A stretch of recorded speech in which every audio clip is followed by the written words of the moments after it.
आज का प्रश्न है। अनेक दर्शन कहते हैं, संपूर्ण वेदांत कहता है, आत्मा पूर्ण है, बोध स्वरूप है, चैतन्य है, मुक्त है और जीव भी आत्मा का ही स्वरूप है।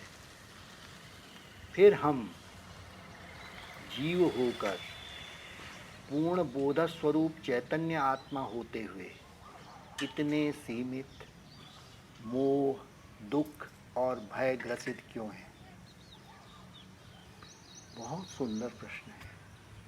अब इसको आप ध्यानपूर्वक सुनिए। जैसी प्रकृति होती है, अस्तित्व या कहें आत्मा, उसमें वैसा प्रतिभासित होता है। जैसा हमारा शरीर है, प्रकृति है, वैसी आत्मा प्रतिभासित दिखाई देती है। एक ब्लैक बोर्ड लीजिए जिसके अंदर एक, दो या कई छोटे बड़े घेरे गड़े हैं। आप समझें, ब्लैक बोर्ड अस्तित्व या आत्मा है, जो घेरों के अंदर भी है और बाहर भी है, और घेरा आपकी प्रकृति है। घेरे के अंदर और बाहर चैतन्य आत्मा के प्रभाव से प्रकृति चेतन हो जाती है और अलग दिखती है। आत्मा और प्रकृति के इस संयोग से उत्पन्न चेतन प्रकृति को विशेष चेतन कहते हैं। विशेष चेतन समझिए। विशेष चेतन प्रकृति में क्या होता है? बुद्धि उत्पन्न हो जाती है।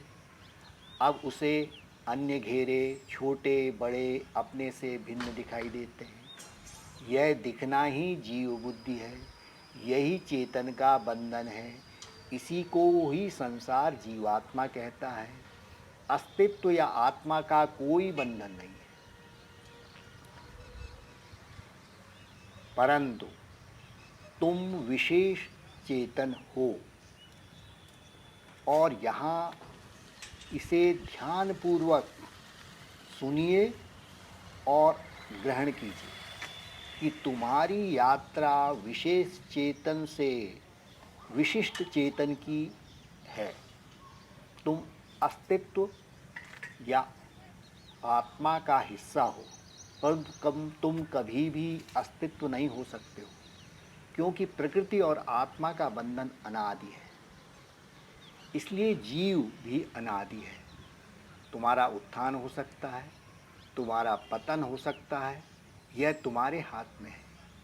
जब तक तुम मन के बंधन में हो, तुम विशेष चेतन हो। जब मन तुम्हारे नियंत्रण में आ जाए तो तुम विशिष्ट चेतन हो जाओगे। जीव और ईश्वर दोनों जीव हैं। एक विशेष चेतन है, दूसरा विशिष्ट चेतन। अस्तित्व और विशेष चेतन को और गहराई से समझें। जिस प्रकार समान अग्नि सब जगह है, पर वह कहीं भी नहीं दिखाई देती, न किसी को जलाती है, न कुछ पकाती है, परंतु वही अग्नि जब विशेष हो जाती है तो वो अग्नि लकड़ी, घी, तेल, जंगल आदि के रूप में जलती दिखती है। वह जलाती भी है और कार्य भी सिद्ध करती है। इसी प्रकार अस्तित्व समान अग्नि के रूप में सर्वत्र है, परंतु वह सदा अक्रिय है। विशेष अग्नि के समान विशेष चेतन करते हुए, भोगते हुए भिन्न भिन्न रूपों में दिखाई देता है, अनेक क्रियाकलाप करता है। जीव की यात्रा ईश्वर होने की है।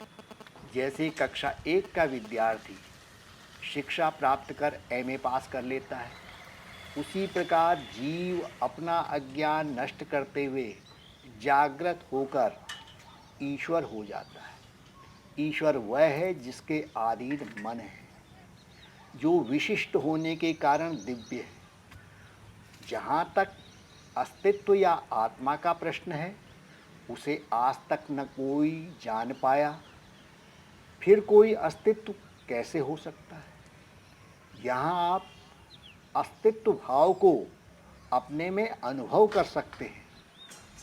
यही वेदांत और भगवत गीता कहती है।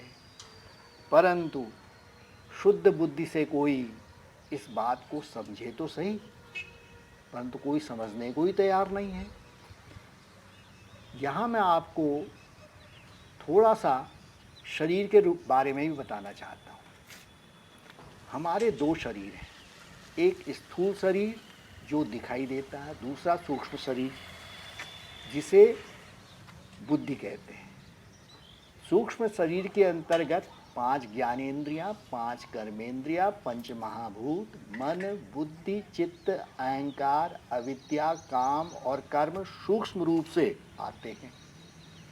और इसके अलावा जो स्थूल शरीर है, इसमें पंच महाभूत स्थूल रूप से होते हैं।